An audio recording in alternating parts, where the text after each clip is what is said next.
Howdy y'all, welcome to week 47. I'm going to keep this short and sweet because the majority of this video is going to be pictures that I've been taking over the last 5 months or so of the portion sizes that I can eat. So I want to start out by saying for those of you that have written to me and I have not responded, I do apologize. Sometimes I'm really on top of stuff and I respond. Other times it just kind of, what's the word? I don't know, floats out of my mind and I don't think about it. So I do apologize if I haven't responded. I did not intentionally ignore you. Somebody sent me an email that said their husband was watching one of my videos and told his wife, the one that was emailing me, I don't want you to get as skinny as her. So I thought that was kind of funny, kind of cute. I'm reading from my notes here. For the last week, I've been doing a kind of like a test or an experiment. Like I told you guys before, I'm not too concerned with losing the last part of my weight. I don't think that I'm going to look any different. I don't think I'm going to feel any different. I'm at a healthy weight. I feel good. So right now I'm just trying to maintain. I'm happy with that. But anyways, over the last week, I've been kind of doing like a little test to see, what can I eat? Is this going to make my weight go up? Am I going to stay the same? I definitely knew I wasn't going to lose this week. I was drinking a lot of things I don't normally drink, like horchata, juice, Red Bull, and then just eating, honestly not watching what I ate in any way, shape, or form. I made a batch of oatmeal cookies. I've eaten a bunch of those. Drank a lot of milk. So like I said, it was just a big test. But anyways, I ended up weighing the same that I weighed last week, which was 144.5, which is what I've actually weighed for the last 3 weeks. So I think I found, I don't know if people refer to this as like their sweet spot. I don't really know what that means, but I'm guessing this is mine, like just where my body is happy, where I can feel like I can eat like a normal person. And because I haven't said this in a while, I'm down 97.5 pounds from my top weight ever. Really, my only motivation to lose a couple more pounds was just so I could say that I lost 100 pounds. But to be perfectly honest, with all the weight I've ever lost in my life, going up and down and up and down, I've probably lost over 300 pounds. So getting to that 100-pound marker shouldn't be that big of a deal. I was 223, I believe, the day of surgery. So since surgery, I'm actually down 78.5. And I did lose the majority of my weight in the first 6 months. And after that, it was kind of like a slow drizzle, and now it's pretty much just maintaining, going up maybe a pound here, going down a pound there, so not a big deal. Clothing size, mainly 6, depending on the brand. Sometimes I'm a 4, sometimes an 8. I actually have a couple things that are size 2 that fit. I really can't wrap my head around that. At my largest ever, I was a 24. Most of my adult life, I've been a 16 or an 18. So to have things in the single digits, I just kind of don't wrap my head around it. And sometimes when I'll try something on, like the other day I bought a dress that was a size 4 and I didn't realize it until afterwards. I thought it was 8, and when I looked at it, like I just justified in my head by saying like, oh, like they made this 4 a little too big, this isn't really a 4. So it's kind of silly. Like I said, I'm not too focused on the numbers. I'm happy where I'm at. I like that I can go in and buy clothes, and I can buy, if I need to buy a 4, I can buy a 4. If I need to buy a 10, if I need to buy an 8, I need to buy a 6. When you're bigger, you don't get that option. I mean, there's really one size you can wear, and it's probably uncomfortable. What else from my notes here? Oh, somebody had emailed me talking about, I don't know, they'd written a long message telling me kind of like their history and saying something about, they never found themselves unattractive and they always thought they were pretty no matter what size they were. And I think that's really important for those of you that are just starting out in this, whether you've had surgery or not, is if you resent yourself and the way you look, it's going to be really hard to change, because in essence, losing weight and becoming healthy is something you're doing for yourself. And why are you going to want to do something positive for somebody that you resent? So that's one thing to work on, and I think that's actually the first step. Anytime I've lost large amounts of weight, without surgery mainly, but now with surgery, as I had to learn to accept myself as I was, to find myself as beautiful, to find myself as intelligent, to, find things I liked about myself before I could begin to change it. Because like I said, it's really an uphill battle if you hate yourself, trying to do something positive for yourself. Anyways, that's some food for thought.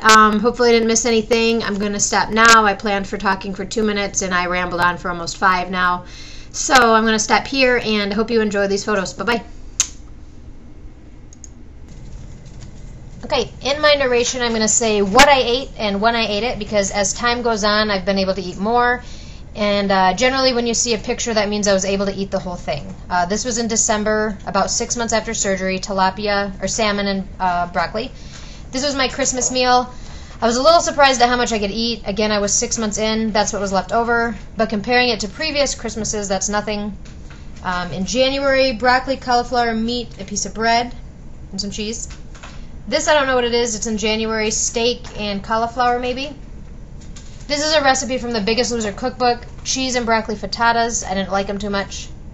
In January, also tilapia, pierogies, and broccoli. A very yummy meal my beautiful boyfriend cooked for me. Chicken teriyaki, a spinach salad with feta, and pierogies. Pierogies, spinach salad, crackers, and some shrimp curry. I don't know what this is. Some sort of meat, tater totters, garlic bread, salad. Me being silly. This is a snack I had the end of January, so I was about 7 months in. You can see my dogs trying to eat it in the background.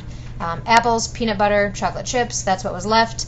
In the past, I would have eaten the entire thing. This is a salad with apples, peanuts, strawberries. This here is typical breakfast for me, serving an oatmeal with an egg over easy and broccoli, or not broccoli, turkey bacon. This is a roast I made with potatoes. That's what was left of it. I found that pork is one thing that makes me feel full quickly. Tilapia, rice, and broccoli. This is what was left. Again, in the past, I would have eaten it, even if I didn't like it. This was a trip to the buffet. I was a little bothered at how much I could eat. This was in February, the end of February. I actually went for a second trip. What I found was that the more water I drink, the more I can eat. This is salmon, refried beans, and rice. This is so February. This is my lunch, almost a cup of soup and a half a sandwich.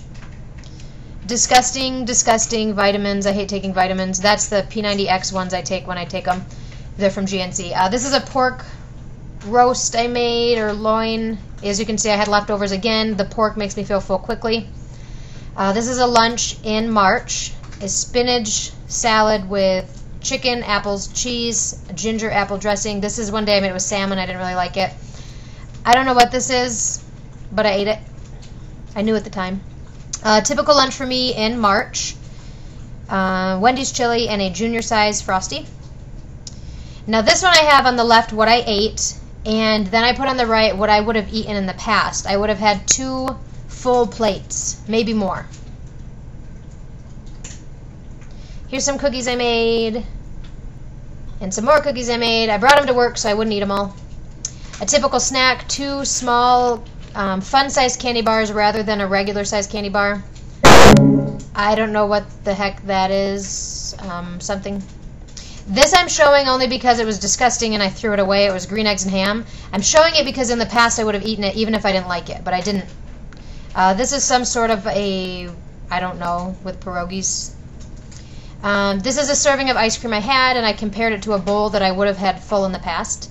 This is something I had at a church function. In the past I would have eaten 2 or 3 plates, but I actually had leftovers this time. That's something new for me. This is a lunch from something at work. As you notice, I try to put the pasta as like a side dish rather than the main entree. Chicken parmesan with pierogies. Something interesting my boyfriend made. It was good. This is a little wrap that he had cooked. I was actually a little bothered at how much I could eat. As you can see, this is what I had left over. I decided from now on, you know, if I don't want to eat that much, only put half of it on my plate. This is a breakfast I made one day. 1 pancake, 1 egg, couple pieces of bacon. And this is a more recent trip to the buffet when I am not drinking water. I had 4 pieces of sushi, 2 crab rangoons, 1 piece of chicken, and 2 pieces of broccoli. I recommend not drinking while you eat because, as I'm showing, it's a huge difference between when I drink water and when I don't drink water, how much I can eat. So that is all. Thanks for watching.